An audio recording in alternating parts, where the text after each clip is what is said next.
Hello! Today I'm going to be drawing Nico. He's a German Shepherd puppy that belongs to Steve the Savio, a professional dog behaviorist. His links are down below and as shown right here.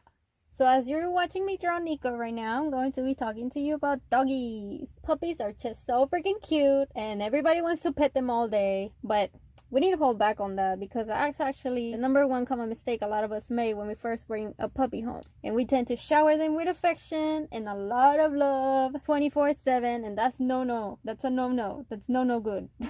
Because sadly, that can actually trigger some unwanted behaviors in the dog if you give the affection at the wrong time. A good tip for this is to actually view affection as a reward. So it works best if you give it when the dog is calm or when he's doing a behavior that you agree with. You can actually check out Steve's page on Instagram. He has a lot of examples and he can actually help you understand this a lot more in more detailed info. So you can check it out.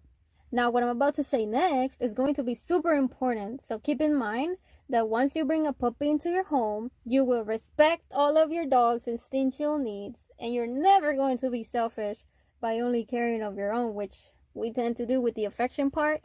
So just remember that you created a pack by bringing that puppy home, and you are now guidance and someone he will actually trust, love, and follow.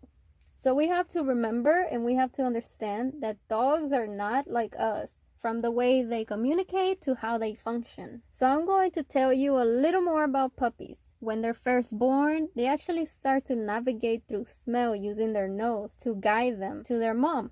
And after 1 to 2 weeks, their eyes finally open, and then they start to recognize sound once they hit like 3 weeks old. So yeah, that's how they actually function. First is the nose, then is the eyes, and then the ears. Smell, sight, sound. So if you actually understand the order of these, you're pretty much already understanding their nature. Oh, and also it can come in very handy when you're training your dog too. But remember, you always have to remember how these work. Since we as humans, we are very vocal, we actually tend to focus on giving the dogs the commands verbally, and we actually expect them to understand what we're saying just if we keep repeating it to them. But that's not how it works. So we have to remember the order: nose, eyes, ears. Smell, sight, sound. That's how they learn. That's how they see the world. And another big part of nature is actually energy. A dog and any kind of animal uses energy. They communicate using energy and body language, and you actually can do the same too. You just have to be aware of your posture and how you move, and you also have to be aware of how you're feeling. So it's very important to put your energy and your body language first. Then the dog will improvise depending what energy and body language you are projecting to them. So yep, that actually works with every scenario you and the dog share together, including when you take him on a walk, which brings me to the next big thing when it comes to respecting their nature. So as I said before, you actually created a pack by bringing your puppy home, and it's only going to be instinctual to your dog to walk and follow you, so do not take that away. You have to be aware of this big responsibility, and you should definitely not ignore this instinctual need in them, because if we change that about them, we're just going to create unbalance, and we don't want that. So we have to be mindful and respect the way nature made them.